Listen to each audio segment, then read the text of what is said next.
네, 감사합니다. 오늘 우리에게 주신 말씀 보겠습니다. 구약 성경 신명기 10장 12절로 22절까지의 말씀입니다.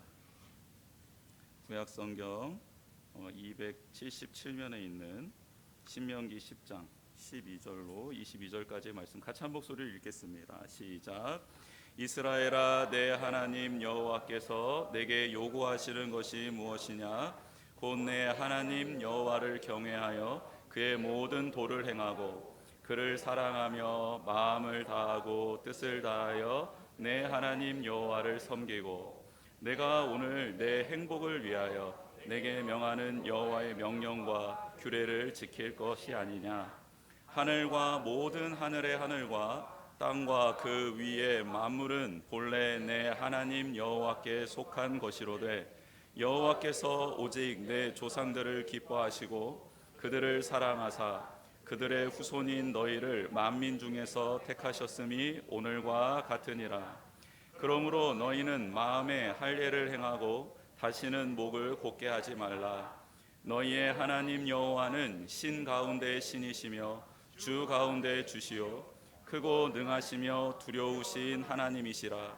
사람을 외모로 보지 아니하시며 뇌물을 받지 아니하시고 고아와 과부를 위하여 정의를 행하시며 나그네를 사랑하여 그에게 떡과 옷을 주시나니 너희는 나그네를 사랑하라. 전에 너희도 애굽 땅에서 나그네 되었음이니라. 내 하나님 여호와를 경외하여 그를 섬기며 그에게 의지하고 그의 이름으로 맹세하라. 그는 내 찬송이시요 내 하나님이시라. 내 눈으로 본 이같이 크고 두려운 일을 너를 위하여 행하셨느니라. 애굽에 내려간 내 조상들이 겨우 70인이었으나 이제는 내 하나님 여호와께서 너를 하늘의 별같이 많게 하셨느니라. 아멘. 우리 앞뒤 계신 분에게 이렇게 한번 인사했으면 좋겠습니다. 은혜를 기억하며 감사합시다. 네, 한 번 더 인사할 때는 사랑합니다, 축복합니다. 네, 인사하는 게 좀 어색하신 분들도 속으로라도 인사해 주시면서 이렇게 함께 하셨으면 좋겠습니다.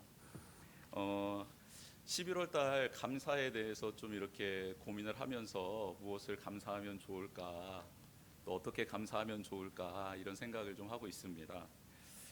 하나님이 사람에게 가장 화가 났을 때 하시는 일이 무엇일까 한번 생각해 보면 쉽게 떠오르는 것은 벌을 내리시거나 재앙을 내리시는 것 아닐까라는 생각을 해보게 됩니다.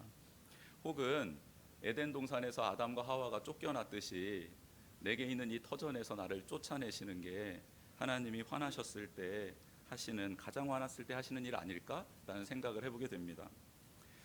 하나님의 말씀을 따르지 않고 제멋대로 살아가는 인생을 훈계하시고 벌 주시는 하나님의 모습을 떠오르기 쉬운데요.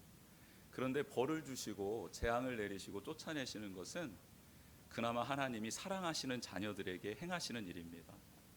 정말 하나님이 화가 나시고 버린 자녀에게는 어떻게 행동하시나, 하나님이 인간에게 내리시는 가장 큰 재앙이 무엇일까 고민하면서 로마서 1장의 말씀을 묵상하게 되었습니다. 인간의 불의에 관련된 메시지가 로마서 1장에 나오는데요. 거기 23절에서부터 28절까지의 내용이 이렇습니다. 썩어지지 아니하는 하나님의 영광을 썩어질 사람과 새와 짐승과 기어다니는 동물 모양의 우상으로 바꾸었느니라. 그러므로 하나님께서 그들을 마음의 정욕대로 더러움에 내버려 두사 그들의 몸을 서로 욕되게 하게 하셨으니, 26절은요. 이 때문에 하나님께서 그들을 부끄러운 욕심에 내버려 두셨으니 곧 그들의 여자들로 순리대로 쓸 것을 바꾸어 영리로 쓰며, 28절은요. 또한 그들이 마음에 하나님 두기를 싫어하매 하나님께서 그들을 그 상실한 마음대로 내버려 두사 합당하지 못한 일을 하게 하셨으니 라는 말씀이 있습니다. 제가 좀 강조해서 읽어드렸죠. 하나님이 가장 싫어하고 정말 벌 주고 싶은 사람에게 하시는 일이 무엇인지 로마서 1장에는 정확하게 기록되어져 있습니다. 하나님의 영광을 버리고 그 자리에 피조물의 모양을 만들어 놓고 섬기는 사람들의 모습, 즉 우리네의 모습이 담겨져 있지요. 이때 하나님이 그들에게 하시는 일이 무엇인가? 마음의 정욕대로 더러움에 내버려 두시는 겁니다. 부끄러운 욕심에 내버려 두시는 겁니다. 그 상실한 마음대로 내버려 두시는 게 하나님이 가장 많이 화나셨을 때 하시는 모습입니다. 하나님이 아무런 조치를 취하지 않고 그대로 두는 것, 내버려 두는 것이 가장 무서운 것입니다. 그렇다면 반대로 하나님께서 계속해서 우리와 관계를 맺으시며 말씀해 주시고 때로는 칭찬과 격려를, 때로는 훈계와 징계로 우리에게 다가와 주신다면 그 사람은 지금 하나님의 사랑받는 자녀요, 하나님의 은혜 안에 있는 자녀다라는 것이죠. 즉 하나님이 우리에게 무언가 요구하시는 게 있다, 바라시는 게 있다라는 것, 이것이 우리의 감사의 제목이 되어야 할 줄 믿습니다. 오늘 성경은 하나님을 어떤 분으로 소개하고 있습니까? 17절 18절입니다. 너희의 하나님 여호와는 신 가운데 신이며 주 가운데 주시오 크고 능하시며 두려우신 하나님이시라. 사람을 외모로 보지 아니하시며 뇌물을 받지 아니하시고 고아와 과부를 위하여 정의를 행하시며 나그네를 사랑하여 그에게 떡과 옷을 주시나니. 아멘. 여러분, 세상에는 참 신도 많고 주도 많습니다. 그러나 오늘 성경은 그 많고 많은 신과 주 중에 우리 주 하나님만이 참 하나님이시며 참 주님이시다라고 말씀하고 있습니다. 여러분, 세상에는 거짓 빛이 참 많습니다. 여기저기 반짝거리는 것들이 참 많이 있습니다. 여러분, 그것들은 우리를 유혹합니다. 그리고 우리를 꼭 붙잡습니다. 매력적인 빛을 뿜어내고 있기 때문입니다. 사람들은 그 빛에 현혹되어서 따라가기도 하고 그 안에서 만족을 얻기도 합니다. 왜냐하면 자신의 욕망이 그 빛 안에서 해소되기 때문이죠. 그래서 자꾸자꾸 그 빛 앞에 많은 사람들이 모여들기 시작합니다. 그러나 그 빛은 결국 거기에 모인 모든 사람을 태우고 파멸로 이끌고 말지요. 여러분, 아브라함의 조카 롯의 재산이 점점 많아져서 아브라함과 함께 분가하게 이제 되었습니다. 이제 아브라함은 조카 롯에게 말하지요. 네가 원하는 땅으로 가라. 너와 나의 재물이 너무 많아서 이제 함께 할 수 없게 되었다 말합니다. 그때 조카 롯은 가장 밝은 빛을 내는 곳으로 떠나합니다. 그곳이 어디였습니까? 소돔과 고모라였습니다. 이미 그곳에는 그 빛을 따라 모인 수많은 사람들이 살고 있었습니다. 그곳은 인간의 본능을 자극하고 욕망을 채우는 문화로 꽃을 피우고 있었고 타락의 온상지가 되어 있었습니다. 거짓된 빛이었지만 그 빛에 매료된 사람들이 만족하며 기쁘게 살고 있었던 곳이었습니다. 하지만 결국은 어떻게 되었죠? 그곳에는 불과 유황이 떨어졌고 그렇게 파멸하고 말았습니다. 다행히 롯과 두 딸은 참빛인 하나님을 경외함으로 그 빛 안에 거하고 있었던 아브라함의 중보 기도로 다행히 목숨을 구하게 되었습니다. 참 빛을 따라가는 사람은 나의 욕망과 나의 욕심이 만족되어지는 그런 삶을 살아가지는 못하지만 죽음에 처한 사람을 살려내는 통로로 쓰임받게 된다는 사실입니다. 세상에 가짜 신들이 참 많습니다. 가짜 주도 참 많습니다. 그렇다면 우리는 세상에 오신 참 빛을 발견하고 따라가야 되지 않을까요? 말씀이 육신이 되어 오신 예수님이 계십니다. 어둠에 갇혀 죽음의 길로 달려가는 우리를 멈춰 세우셨어요. 해골의 언덕에서 욕망을 따라 살아가는 어리석은 백성을 위해 예수 그리스도는 골고다 언덕, 해골이라는 그 언덕에서 보혈을 흘려 주셨습니다. 그 보혈로 죄 씻음을 받은 백성들은 이제 참 빛인 예수 그리스도를 바라볼 수 있게 되었고 그분 안에 거할 수 있게 되었으며 그분의 음성을 듣고 순종할 수 있게 되었습니다.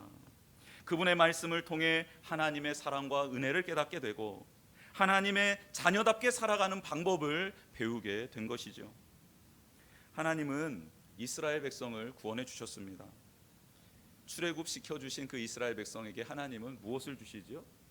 십계명과 율례와 율법들을 주십니다. 왜냐하면 그들을 버려두지 않기로 작정하셨기 때문입니다.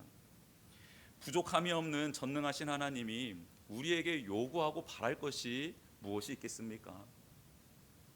하나님은 당신을 위해 우리에게 요구하시고 바라시는 게 아니라 우리를 위해 우리가 잘 되고 행복한 길을 걸어갈 수 있도록 요구하시고 바라시는 줄 믿습니다.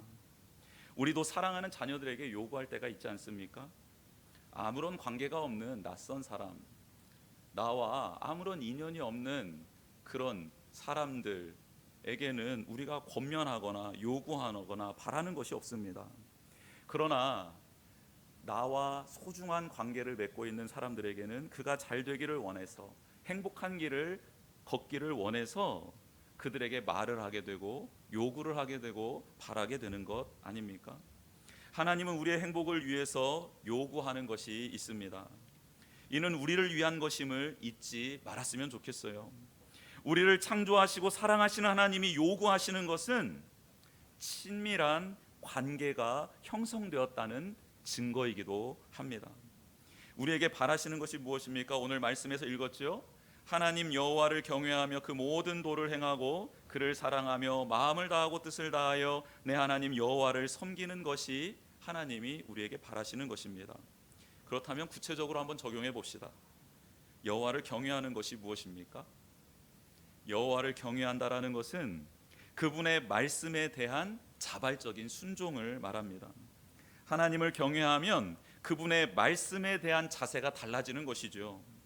하나님 말씀에 순종하며 나아갈 때 사람들은 우리를 보며 우리가 섬기는 대상이 하나님이심을 알게 될 것입니다. 그렇죠. 우리는 하나님의 말씀을 소중히 여기며 순종하는 사람이기 때문입니다. 즉, 이 세상 사람들이 내가 누구를 경외하며 누구를 따르며 살아가는지 우리가 누구의 말을 들으며 순종하는 그 여부에 따라 판단하게 된다는 것입니다. 우리는 매일 말씀을 읽고 묵상해야 될 거룩한 사명이 있습니다. 하나님의 뜻을 따라 제대로 살아감으로써 주변에 있는 사람들이 우리가 누구를 섬기고 있는지를 알려주어야 합니다. 그것을 하나님께서 지금 바라고 있고 요구하고 계신다라는 것입니다. 이렇게 살아가는 것이 궁극적으로 우리에게는 행복한 것이고, 원어적으로 오늘 행복하다라는 이 원어적으로 우리가 잘 되는 길이다라고 성경은 말씀하고 있습니다. 하나님께서 우리에게 요구하고 계신다, 바라고 계신다. 이게 우리의 첫 번째 감사의 제목이 되기를 주님의 이름으로 축복합니다. 우리는 또 감사해야 될 것이 있는데요. 14절 15절입니다. 우리 같이 한번 하나님 말씀 읽어보겠습니다. 시작. 하늘과 모든 하늘의 하늘과 땅과 그 위의 만물은 본래 내 하나님 여호와께 속한 것이로되 여호와께서 오직 그들의 후손인 너희를 만민 중에서 택하셨음이 오늘과 같으니라. 아멘. 모든 것이 하나님의 것이다 라고 말씀해 주십니다. 그런데 그 중에 특별히 여기는 것이 있다라고 또 말씀해 주고 계세요. 여러분, 우리도 가지고 있는 뭐 옷들이 있고 신발이 있고 장식품이 있고 뭐 액세서리들이 있지 않습니까? 그 중에 우리가 좀 특별히 애장하는 것이 있죠. 아끼는 게 있습니다. 왜 그렇죠? 왜 그것을 특별하게 여기고 그것에 의미를 부여하는 것입니까?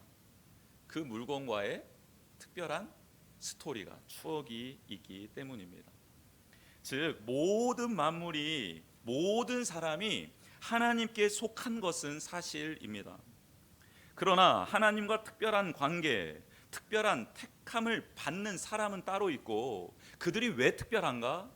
하나님과 그 사이에 특별한 사건과 특별한 스토리가 있기 때문에 그렇다라고 성경은 말씀하고 있는 거예요.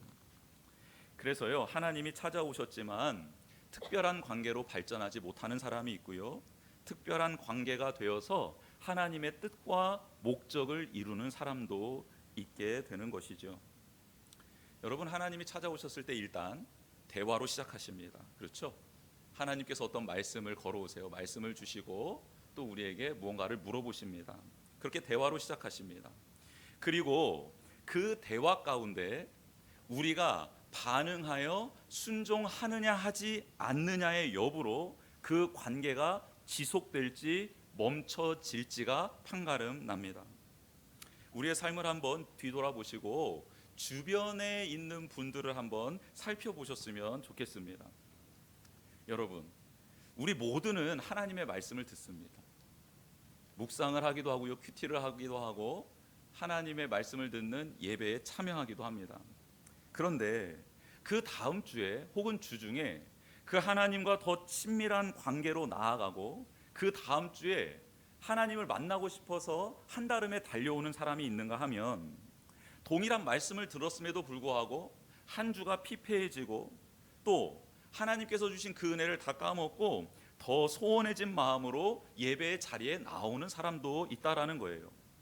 자신에게 적용해 보았을 때 혹은 다른 사람을 보았을 때 왜 이런 차이가 있는 것일까?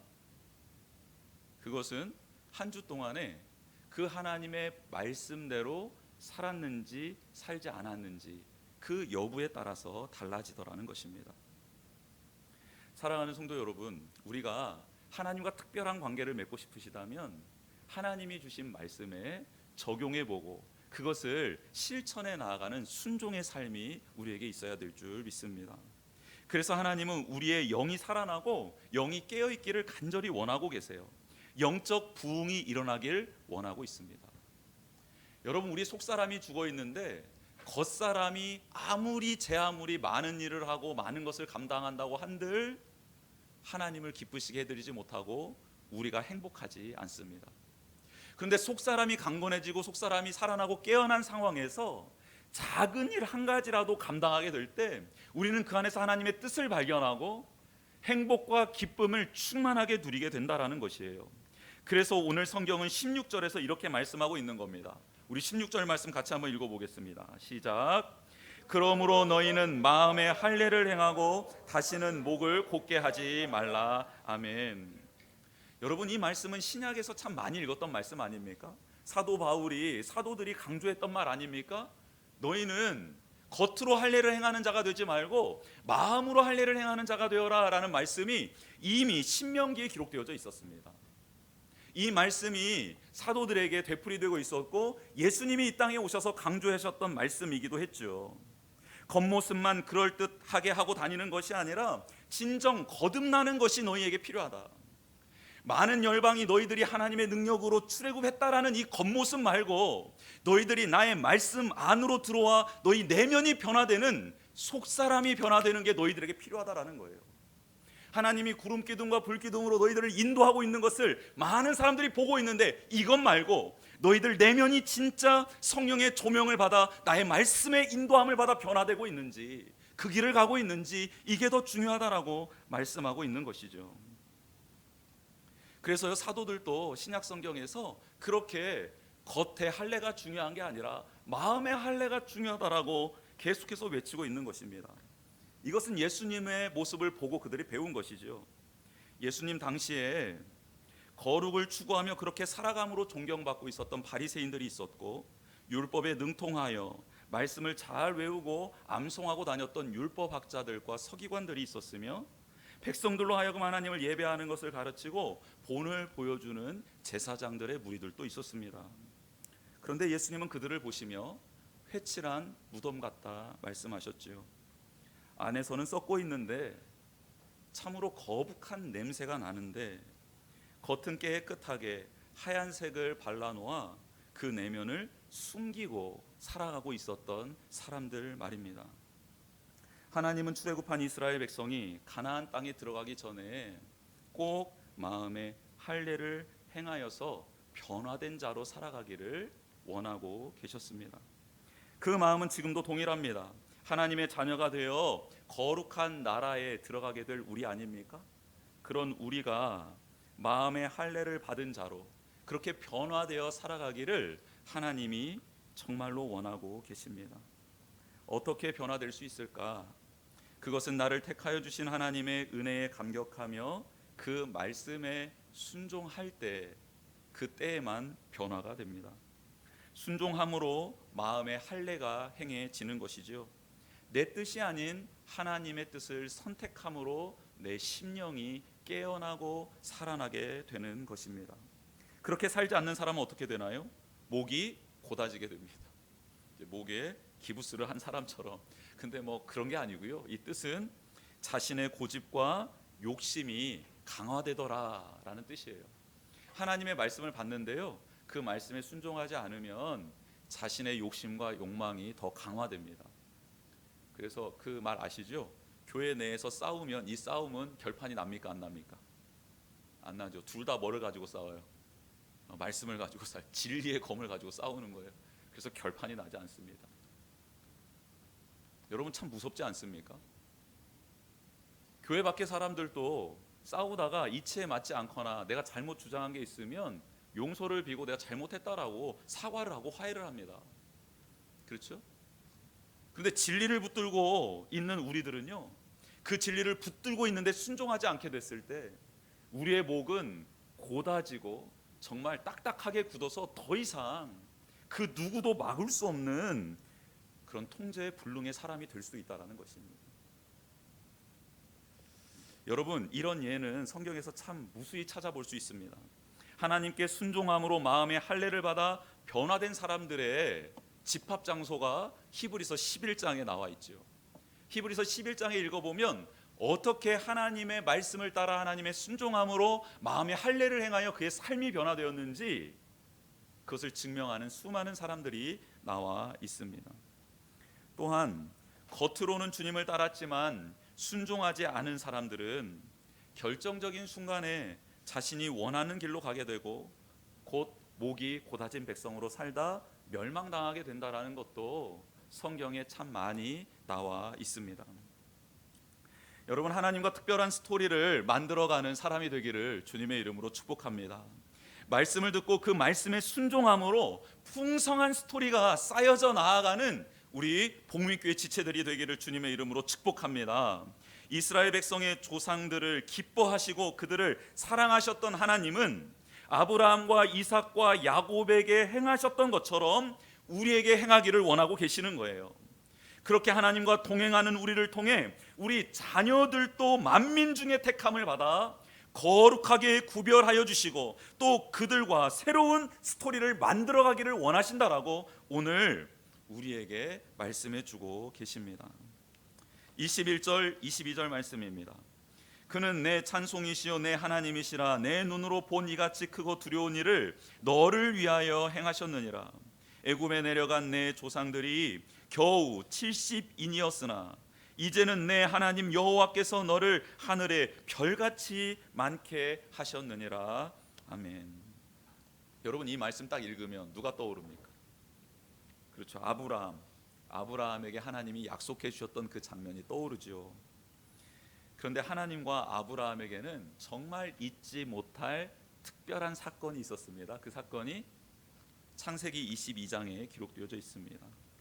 그의 아들을 하나님이 그 독자 이삭을 번제물로 바치라고 하셨고 아브라함은 그 말씀에 순종하는 사건이 창세기 22장에 나와 있는데요.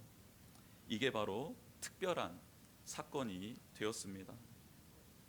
하나님이 이해할 수 없는 내용으로 아브라함에게 말을 걸어오셨는데 아브라함은 그 말씀대로 순종함으로 하나님과 특별한 스토리를 만들게 된 것이죠. 그 특별한 사건으로 말미암아 하나님이 주신 말씀, 순종한 아브라함에게 주신 말씀이 창세기 22장 16절에서 18절에 나와 있는데요. 그 내용은 이렇습니다.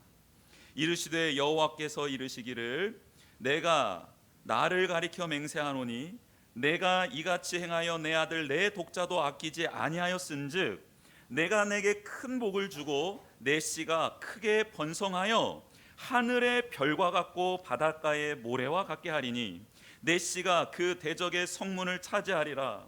또 내 씨로 말미암아 천하 만민이 복을 받으리니 이는 내가 나의 말을 준행하였음이니라 하셨다 하니라. 아멘.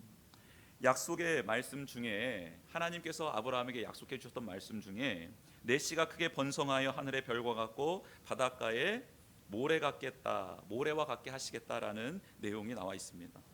그리고 그 말씀은 정말로 애굽에서 430년 동안 노예 생활을 하고 광야에서 40년간 생활을 하고 난 지금 그 말씀대로 이루어진 것이죠. 모세는 지금 가나안 땅에 들어가기 전에 이스라엘 백성에게 하고 있는 설교 내용이거든요. 오늘 이 말씀이 모세의 설교 내용입니다.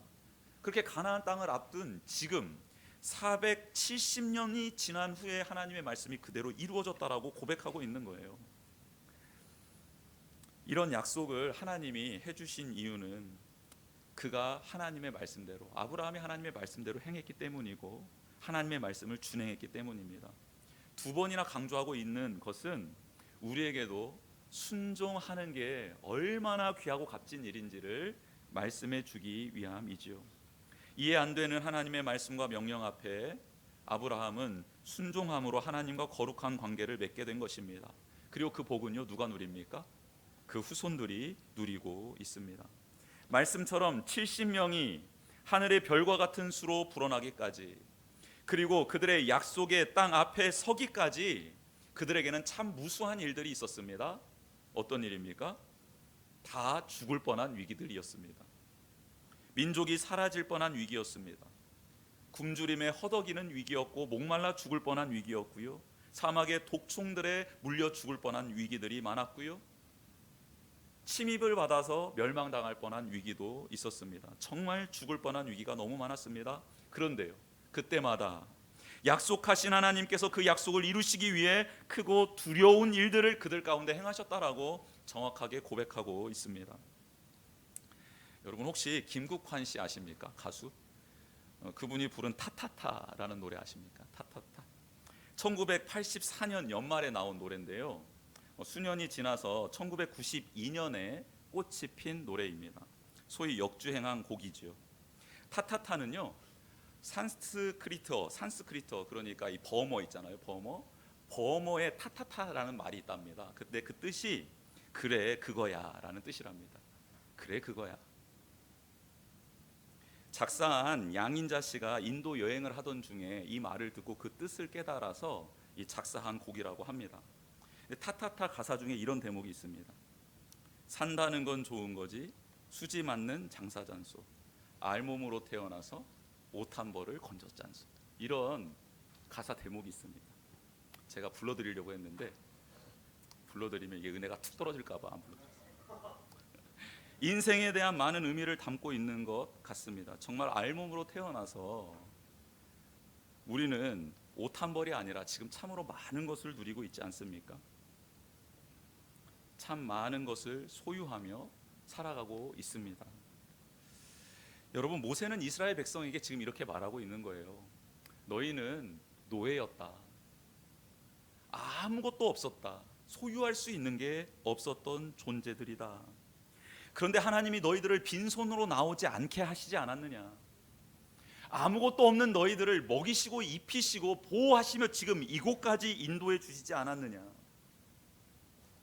너희들의 생명을 위하여서 하나님은 친히 능력으로 사막 한가운데 불기둥을 세워주시고 또 너희들 곤란하게 힘들지 않게 하기 위하여 구름기둥을 선물로 주시지 않았느냐? 하나님의 자녀답게 살아가기 위해서 말씀을 주셨고 예배 드림의 기쁨을 알려주시지 않았느냐? 그리고 너희들에게 주실 새로운 땅, 새로운 과수, 밭, 성, 집 모든 것을 준비해 주시지 않았느냐? 그러니 그 약속을 이루실 하나님, 그 약속을 이루시기 위하여 너희를 지키시고 보호하실 그 여호와 하나님을 믿고 감사하여라 라고 말씀하고 있는 것입니다. 사랑하는 성도 여러분, 우리 감사하십시다.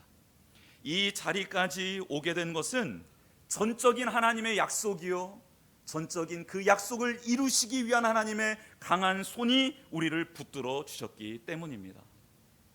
이것을 믿음으로 나아가 감사하는 우리 모두가 되기를 주님의 이름으로 축복합니다. 우리 주보 내용 한번 채워보겠습니다. 첫 번째, 내게 바라는 것이 있다고 말씀해 주시는 하나님이 계셔서 감사합니다. 여러분 우리에게 나 너한테 이걸 요구해, 이걸 원해, 이걸 바래라고 말씀해 주시면 아멘 아멘 하면서 감사하셨으면 좋겠습니다. 두 번째, 모든 만물 중에 나를 특별하게 택하여 주시고 거룩한 부르심 앞에 순종할 수 있게 도와주신 하나님께 감사합니다. 특별한 스토리를 만들어 주시고 그 가운데 우리를 인도해 주시는 하나님께 감사했으면 좋겠습니다.